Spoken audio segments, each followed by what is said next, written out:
उत्तर प्रदेश में पंचायत चुनावों को लेकर अब सबसे बड़ा अपडेट सामने आ गया है, जिसने चुनाव की दिशा में आ रही सबसे बड़ी कानूनी और तकनीकी बाधा को लगभग खत्म कर दिया है। दरअसल योगी सरकार ने त्रिस्तरीय पंचायत चुनाव में पिछड़े वर्ग यानी कि ओबीसी आरक्षण तय करने के लिए नया समर्पित राज्य पिछड़ा वर्ग आयोग गठित कर दिया है और इसकी आधिकारिक अधिसूचना भी जारी हो चुकी है।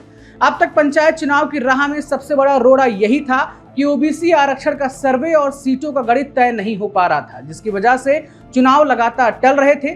सरकार के इस फैसले के बाद पंचायत चुनाव की सुगबुगाहट अब तेज हो गई है, क्योंकि अब यही आयोग पूरे प्रदेश में रैपिड सर्वे कराएगा और उसी रिपोर्ट के आधार पर तय होगा कि किन सीटों पर कितना ओबीसी आरक्षण लागू होगा।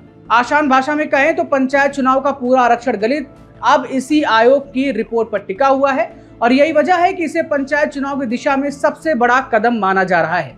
दरअसल पहले जो ओबीसी आयोग था उसका मूल कार्यकाल खत्म हो चुका था और कानूनी तौर पर उसके पास चुनाव के लिए वैध सर्वे कराने का अधिकार नहीं बचा था। इसी कानूनी पेज और हाईकोर्ट के आदेशों के पालन के लिए सरकार को नया समर्पित आयोग बनाना पड़ा है।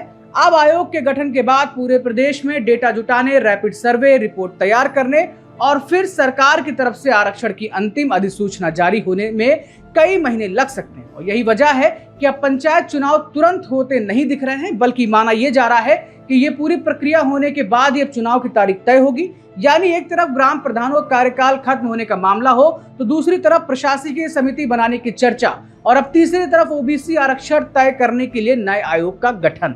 इन सब के बीच इतना साफ हो गया है कि पंचायत चुनाव की राह खुल जरूर गई है, लेकिन वोटिंग में अभी तक विलंब जो है वो लगातार दिखता नजर आ रहा है।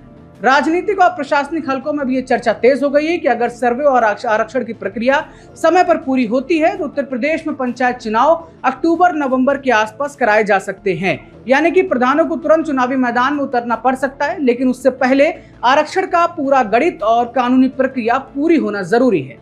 कुल मिलाकर यूपी पंचायत चुनाव को लेकर अब तस्वीर पहले से काफी ज्यादा साफ होती जरूर दिख रही है, लेकिन चुनाव की तारीख अभी भी इस नए आयोग की रिपोर्ट और सरकार की अगली अधिसूचना पर ही टिकी हुई है। क्या खबर होगी हम आपको जरूर बताएंगे। तमाम खबरें नादी टीवी पर लगातार जारी हैं, देखते रहिए। शुक्रिया।